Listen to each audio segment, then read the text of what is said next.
A History of the Black Panther Party by the Marxists' Internet Archive.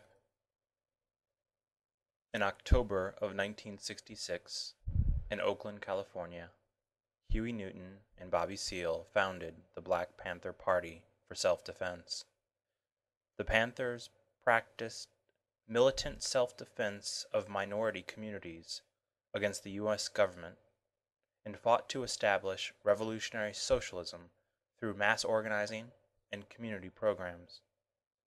The party was one of the first organizations in U.S. history to militantly struggle for ethnic minority and working class emancipation. A party whose agenda was the revolutionary establishment of real economic, social, and political equality across gender and color lines. The Black Panther Party is a political party, and that we have a political platform and definitely a political aim. Our aims and goals are liberation of the black community, freedom of the black community, and in short, political power of the black people, which we don't have at this point. Now, it seems to me that what you're asking for is revolutionary change.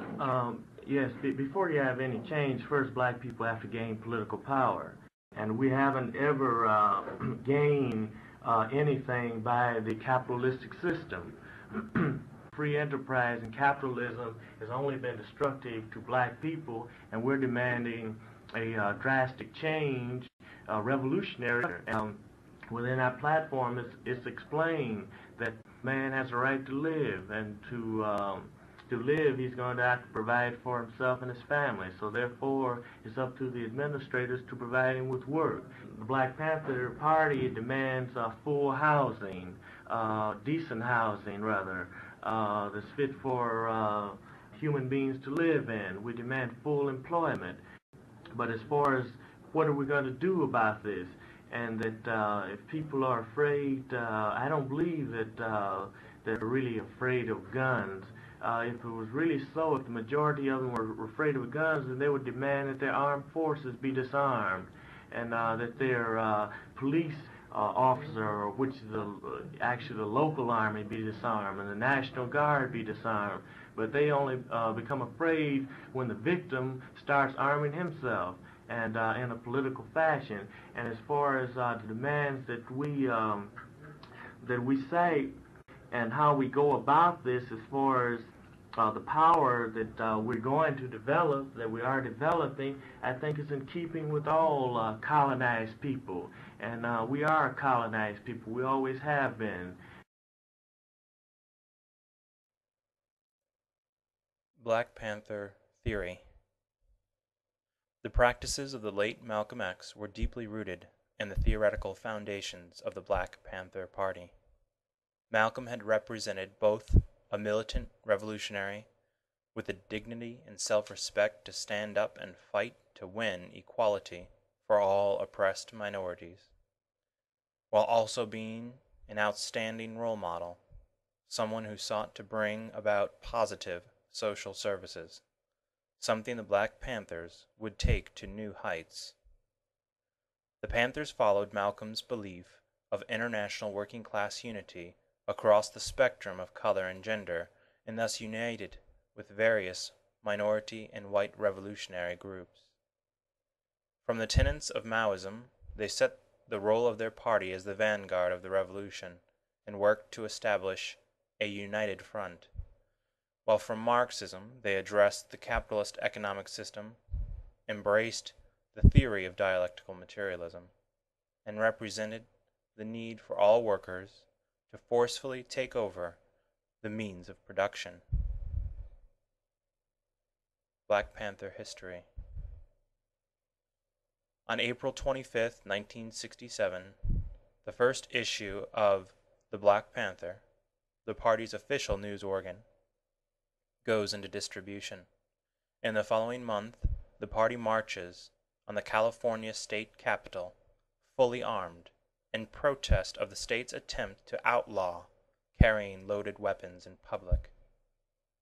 Bobby Seale reads a statement of protest, while the police respond by immediately arresting him and all 30 armed Panthers. This early act of political repression kindles the fires to the burning resistance movement in the United States, soon initiating minority workers to take up arms and form new Panther chapters outside the state.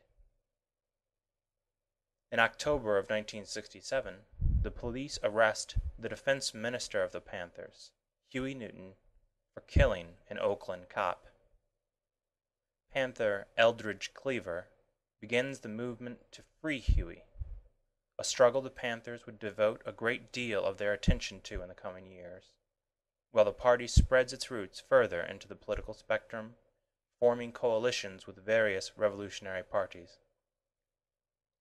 Stokely Carmichael, the former chairman of the Student Nonviolent Coordinating Committee and a nationally known proponent of Black Power, is recruited into the party through the struggle and soon becomes the party's prime minister in February 1968.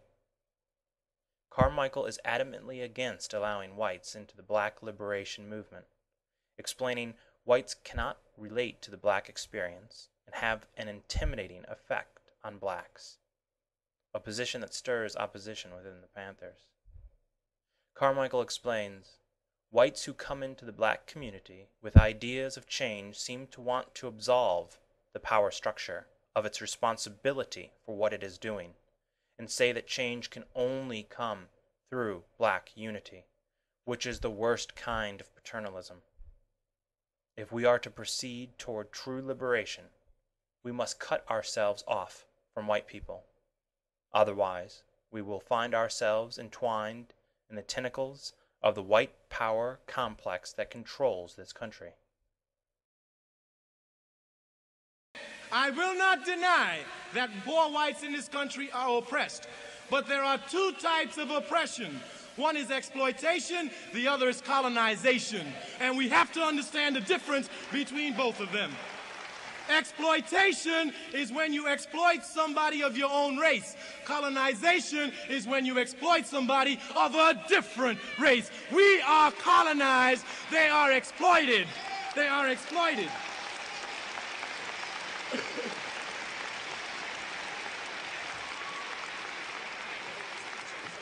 Now let us explain how the process of exploitation and colonization works.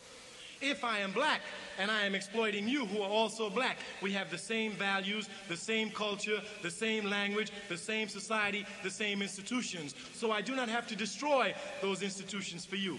But if you are of another race, if you have a different culture, different language, different values, I have to destroy all of those to make you bow to me. And that is the difference between poor blacks and poor whites. Poor whites have their culture, have their values, have their institutions. Ours have been completely destroyed. Completely destroyed. Completely destroyed. So when you talk about alliances, you recognize alliances with people who are trying to rebuild their culture, trying to rebuild their history, trying to rebuild their dignity, people who are fighting for their humanity. Poor white people are not fighting for their humanity, they're fighting for more money. There are a lot of poor white people in this country, you ain't seen none of them rebel yet, have you? Why is it that black people are rebelling? Do you think it's because it's just poor jobs? Don't believe that junk that hunky is running down. It's not poor jobs. It's a question of a people finding their culture, their nature, and fighting for their humanity. For their humanity. For their humanity. For their humanity. We have been so colonized that we are ashamed to say we hate. And that is the best example of a person who's colonized. You sit in your house, a hunky walks in your house, beats you up, rapes your wife, beat up your child, and you don't have the humanity to say, I hate you. You don't have it. That is how dehumanized we are. We are so dehumanized, we cannot say, yes, we hate you for what you have done to us. Can't say it. Can't say it.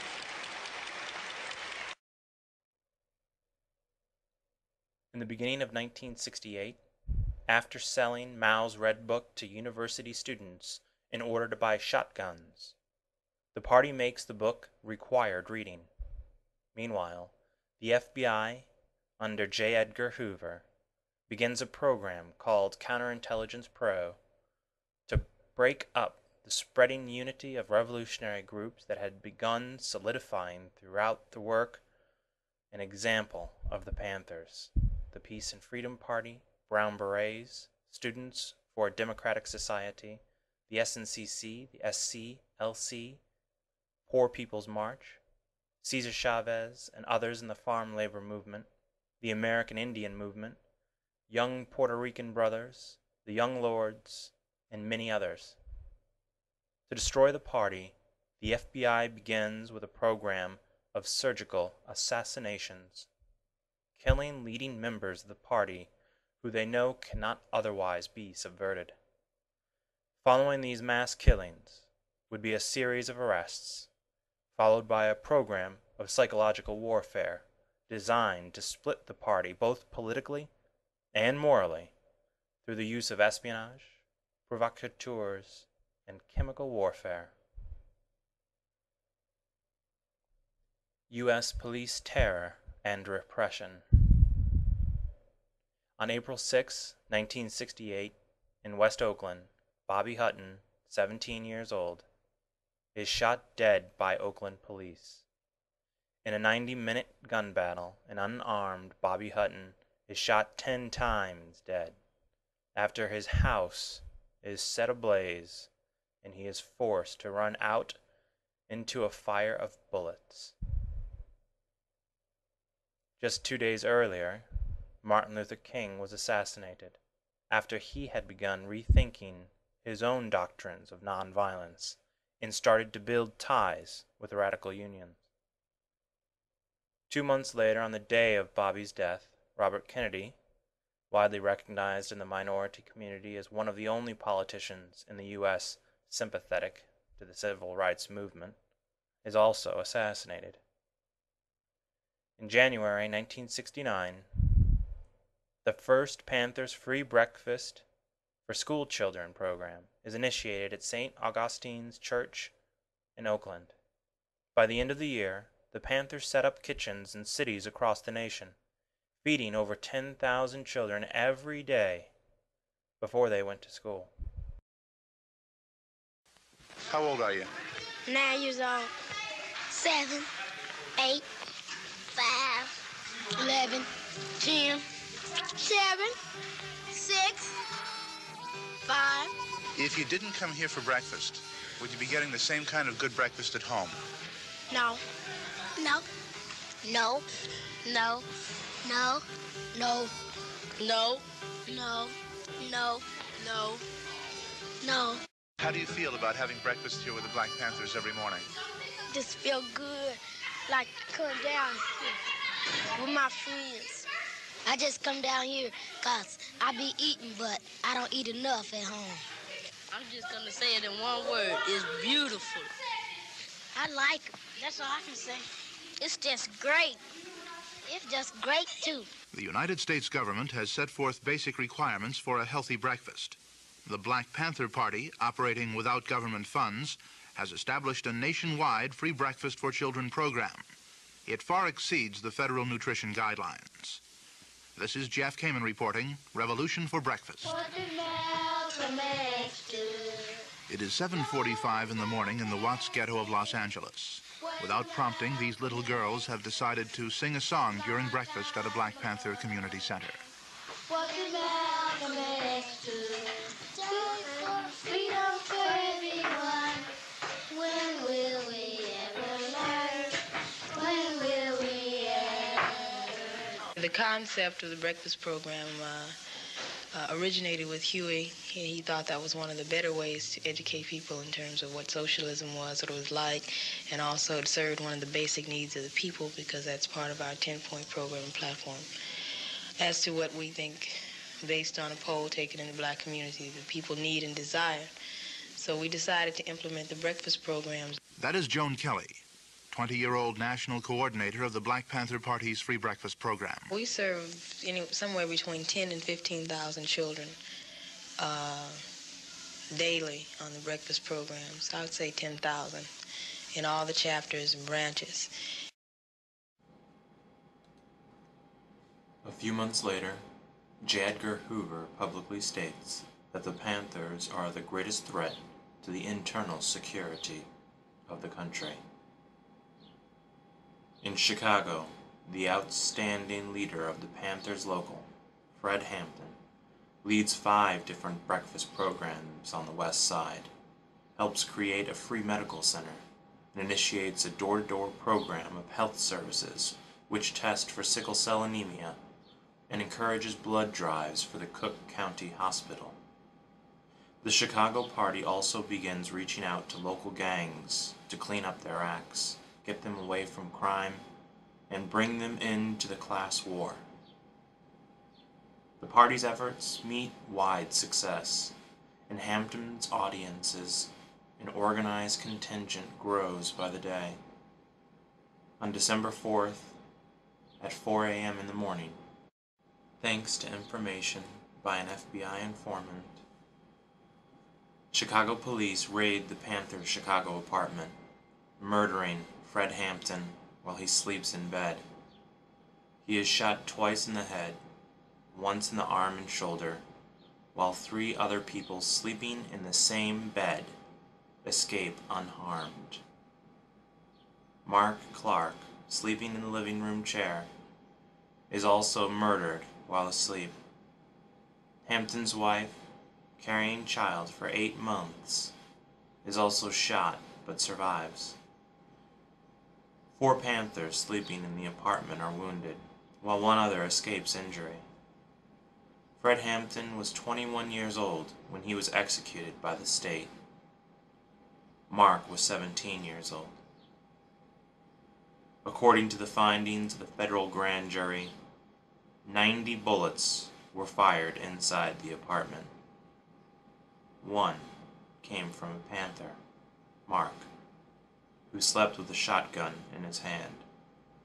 All surviving Panther members were arrested for attempted murder of the police and aggravated assault. Not a single cop spent a moment in jail for the executions.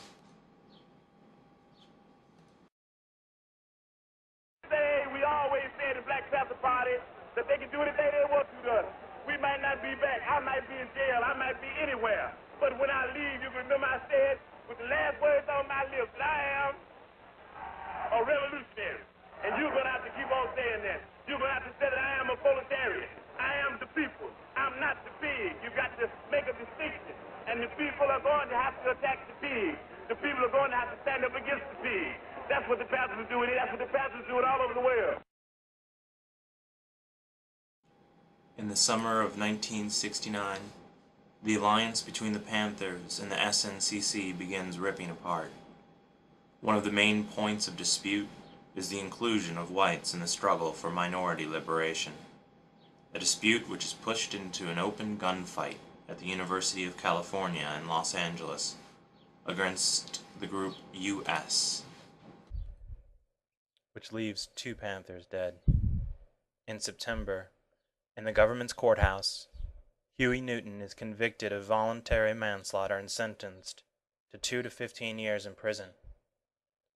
By 1970, the conviction is appealed and overturned on procedural errors.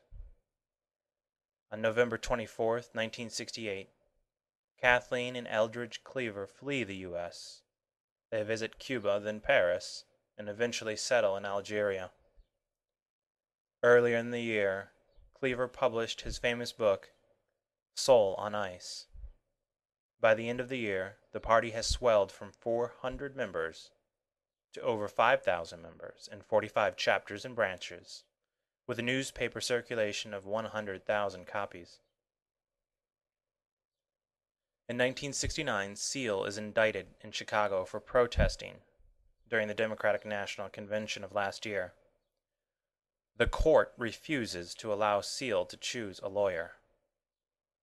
as Seal repeatedly stands up during the show trial insisting that he is being denied his constitutional right to counsel. The judge orders him bound and gagged. He is convicted on 16 counts of contempt and sentenced to 4 years in prison. While in jail, he would be charged again for killing a cop in years past. A trial that would end in 1971 with a hung jury. In March 1970, Bobby Seale publishes Seize the Time while still being held in prison. The story of the Panthers and Huey Newton. On April 2nd, 1970, in New York, 21 Panthers are charged with plotting to assassinate police officers and blow up buildings. On May 22nd, 8 members, including Erica Huggins, are arrested on a variety of conspiracy and murder charges in New Haven, Connecticut. Meanwhile, Chief of Staff David Hilliard is on trial for threatening President Richard Nixon. The party does little to separate its legal and illegal aspects, and is thus always and everywhere under attack by the government. In 1971, the Panthers' newspaper circulation reaches 250,000. On Huey Newton's release from prison, he devotes more effort to further develop the Panthers' socialist survival programs in black communities. Programs that provided free breakfasts for children, established free medical clinics, helped the homeless find housing, and gave away free clothing and food. FBI forgery, provocation, and chemical war. In March 1970, the FBI begins to sow seeds of factionalism in the Black Panthers, in part by forging letters to members. Eldridge Cleaver is one of their main targets, living in exile in Algiers.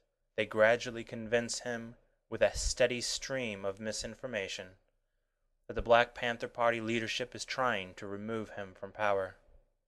Cleaver received stacks of forged FBI letters from supposed party members criticizing Newton's leadership and asking for Cleaver to take control. An example of such a forged letter, written using the name of Connie Matthews, Newton's personal secretary.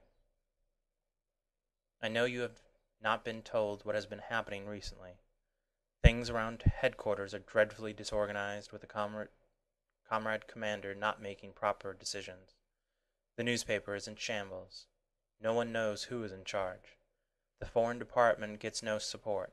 Brothers and sisters are accused of all sorts of things. I am disturbed because I myself do not know which way to turn. If only you were here to inject some strength into the movement, or to give some advice. One of the 2 steps must be taken soon, and both are drastic. We must either get rid of the Supreme Commander, or get rid of the disloyal members. Huey is really all we have right now, and we can't let him down, regardless of how poorly he is acting, unless you feel otherwise. Cleaver receives similarly forged letters across the spectrum, from groups outside the Panthers to Panthers themselves, from rank-and-file members to Elbert Big Man Howard, editor of the Black Panther. The split comes when Newton goes on to a TV talk show for an interview, while Cleaver is on the phone in Algiers. Cleaver expresses his absolute disdain for what has happened to the party, demands that David Hilliard be removed, and even attacks the breakfast program as reformist. Cleaver is expelled from the Central Committee and starts up his own Black Liberation Army. In 1973, Seale runs for mayor of Oakland. Though he receives 40% of the vote, he is defeated. The destroyed remnants of the party leadership. With such great struggles, seeing the party being ripped apart by factions and internal hatred, Huey, like many members, becomes disillusioned. He no longer wants to lead the party, though so many expect and demand otherwise, while he spins into a spiral of self-doubt. He becomes heavily dependent on cocaine, heroin, and other drugs. It is not clear that this was his own doing, and very probable the work of the FBI.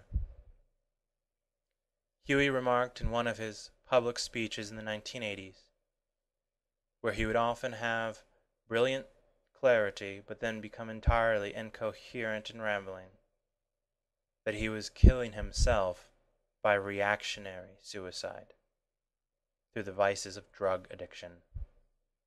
On August 2nd, 1989, Newton is shot dead on the streets of Oakland in a drug dispute. Bobby Seale resigns from the party, while Elaine Brown takes the lead in continuing the Panther community programs. In the fall of 1975, Eldridge and Kathleen Cleaver returned from exile as born-again Christians. In 1979, all charges against Cleaver are dropped after he bargains with the state and pleads guilty to assault in a 1968 shootout with the cops. He is put on 5 years probation. In the dimming years of his life, Cleaver assimilates a political outlook similar to Martin Luther King, engages in various business ventures, and becomes heavily addicted to cocaine.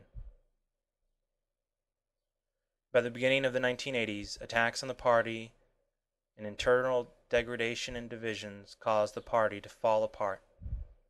The leadership of the party has been absolutely smashed. Its rank and file constantly terrorized by the police. Many remaining Panthers were hunted down and killed in the following years, imprisoned on trumped-up charges, or forced to flee the United States. As Cleaver would later explain in an interview a year before his death, as it was, the U.S. government chopped off the head of the Black Liberation Movement and left the body there armed. That's why all these young bloods are out there now. They've got the rhetoric, but are without the political direction, and they've got the guns.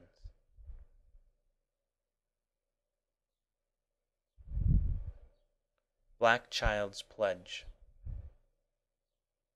I pledge allegiance to my black people. I pledge to develop my body and mind to the greatest extent possible. I will learn all that I can in order to give my best to my people in their struggle for liberation.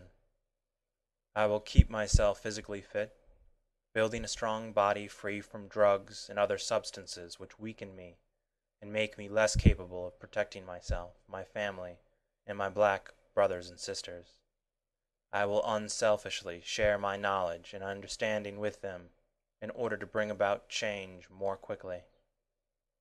I will discipline myself to direct my energies thoughtfully and constructively, rather than wasting them in idle hatred. I will train myself never to hurt or allow others to harm my black brothers and sisters, for I recognize that we need every black man, woman, and child to be physically, mentally, and psychologically strong. These principles I pledge to practice daily and to teach them to others in order to unite my people. A Pledge from the Black Panther, October 26, 1968, by Shirley Williams.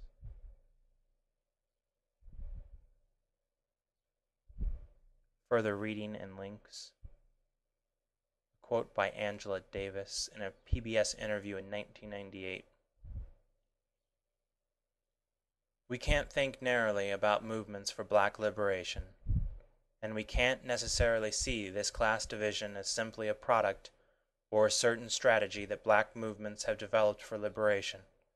We have to look at, for example, the increasing globalization of capital, the whole system of transitional capitalism now which has an impact on black populations, that has, for example, eradicated large numbers of jobs that black people traditionally have been able to count upon, and created communities where the tax base is lost now as a result of corporations moving to the third world in order to discover cheap labor.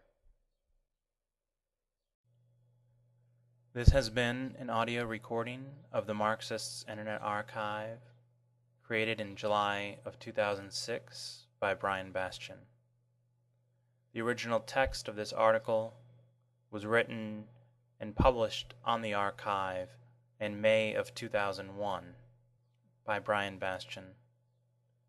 Sources for this article include the book The War Against the Panthers by Huey P. Newton, the book The Black Panthers Speak by Philip S. Foner, the book Seize the Time by Bobby Seale.